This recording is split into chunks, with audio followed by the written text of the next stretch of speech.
Ladies and gentlemen, Dr. Ian Watt, AC, who was just admitted as an honorary doctorate, is our guest speaker this morning.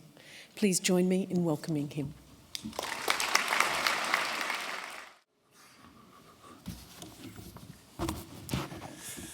Thank you very much.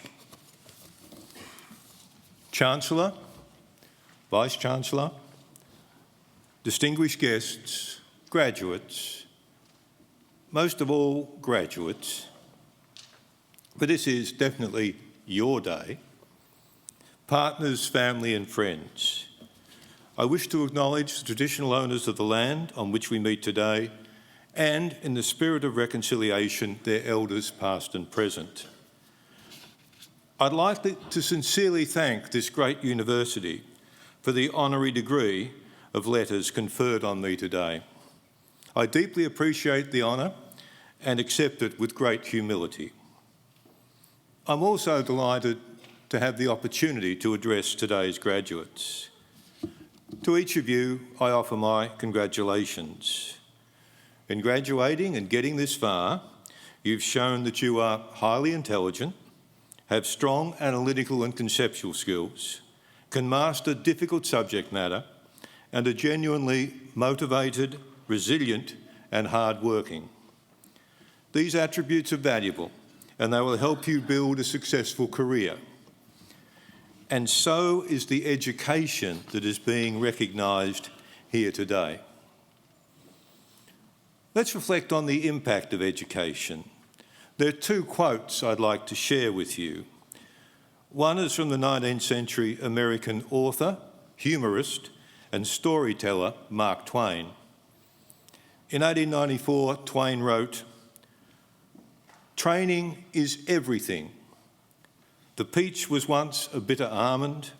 Cauliflower is nothing but a cabbage with a college degree." I did incidentally wonder how today's graduates might feel about being compared to cauliflowers or cabbages. I'm not sure I'd have liked it very much. The second is from the 18th century French utilitarian philosopher Claude Arien Helvetius, who once held the very lucrative sinecure of Farmer General or tax collector for the King of France. Helvetius is better remembered as a philosopher than a tax collector. His work focused on the role of education in human development. In 1758, he wrote, "Education made us what we are." Education made us what we are. It's a very powerful thought, and I take it to mean personally that education made me. Now, Twain and Helvetius are saying essentially the same thing. Education transforms us. Education transforms us. And I do believe that education transformed me as a person and as a professional. And without the opportunities that education opened up for me, my life would have been very different. In Twain's terms, I hope I become a peach, not a cauliflower, because I rather dislike cauliflower as a vegetable. I also believe that the education today's graduates have already received has already transformed each and every one of you. And that's the first thought I'd like to leave you with. Your achievements to date are significant, but you'll achieve even greater things in the future. Graduates from the Faculty of Business will, I believe, have better opportunities than most. While I can't imagine what you'll make of those opportunities, any more than I could imagine what I might have made of mine 50 years ago, I do believe you'll have real opportunities ahead. Analysis tells us that you will have satisfying and enjoyable careers. Some of you will, deservedly, earn higher incomes. I hope that some of you will teach at a university to pass on your skills, as I once did. And I hope that some of you will work for the citizens and governments of your countries, as I have. There are few places from which you can have a bigger positive impact on your country and on your society than in the public service. And you should want to have that positive impact with the ability and skills that you all possess. Most importantly, all of you can choose your careers and choose your futures. That was rare in the 19th century, and it remains rare in some countries today. That we have the freedom to choose our future is easily forgotten. It's something that shouldn't be. Your education has contributed to the ability to choose. Use it to take advantage of the opportunities that will bring. And that's the second thought I'd like to leave you with today. Addresses like this one are supposed to contain some advice for the graduates of the day. So what advice can I give you about realising your promising futures? Perhaps the best advice I can give you is that there is no right advice. None. There's no book of rules. There's no golden pathway to the top. However, experience suggests a few things that do work, and let me run through those. First, don't be afraid to be ambitious. Australians in particular are often discouraged from ambition. Ambition is seen as a sin. Too little ambition, a virtue. Yet too little ambition is as big a failing as too much. And too little ambition makes for a dull, unambitious country. Ambition mixed with the ability is a potent force in realising the opportunities that will come your way. Second, seek out mentors. Up till now, your parents, your teachers and your professors have guided you. Their mentoring has been readily available and almost automatic. As their roles necessarily decline, seek new mentors. Someone senior to you, someone whose views you respect and trust, someone who knows you but is not a competitor, someone with an independent view. And don't be afraid to seek out more than one mentor. And never ever think that you don't need the advice and guidance that a mentor can bring. Indeed, the more senior you become in your organisation, the more you need a mentor, because there will be fewer and fewer professional colleagues that you can discuss issues with openly and frankly.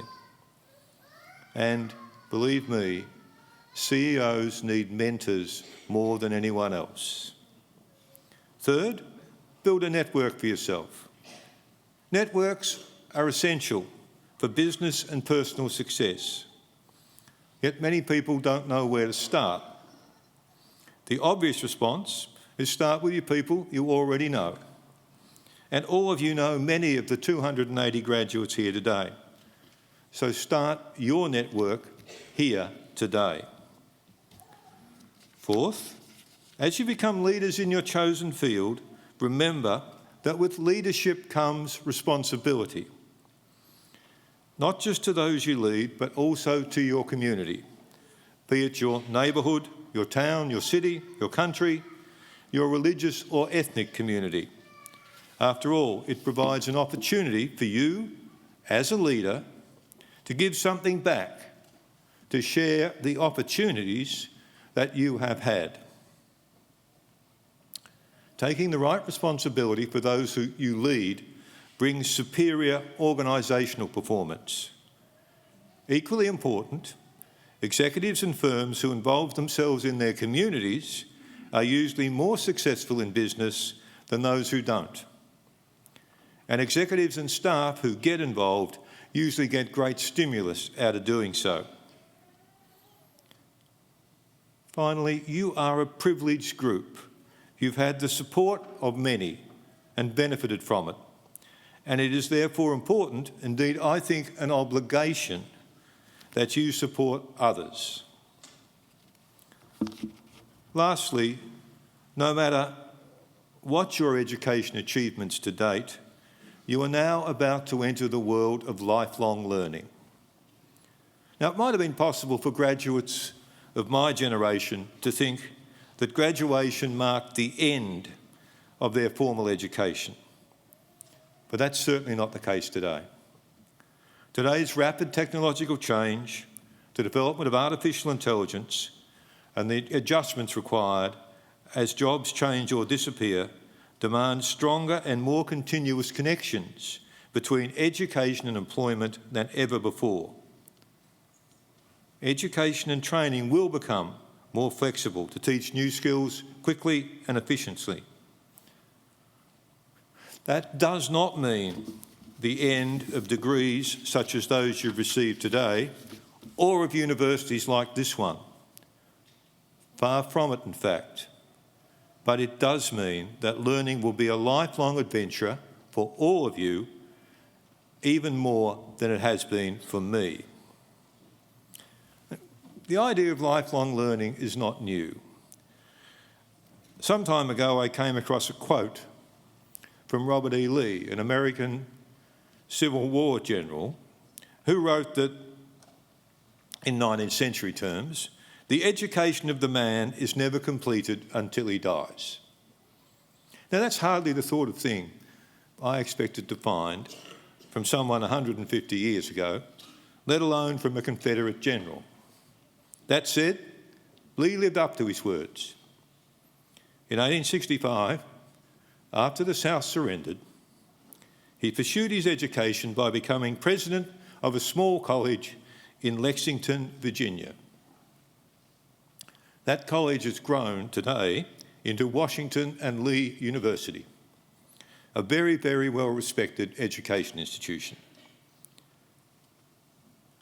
Let me conclude by acknowledging that graduation ceremonies leave enduring memories for graduates, but occasional addresses such as this one tend to fade a good deal faster.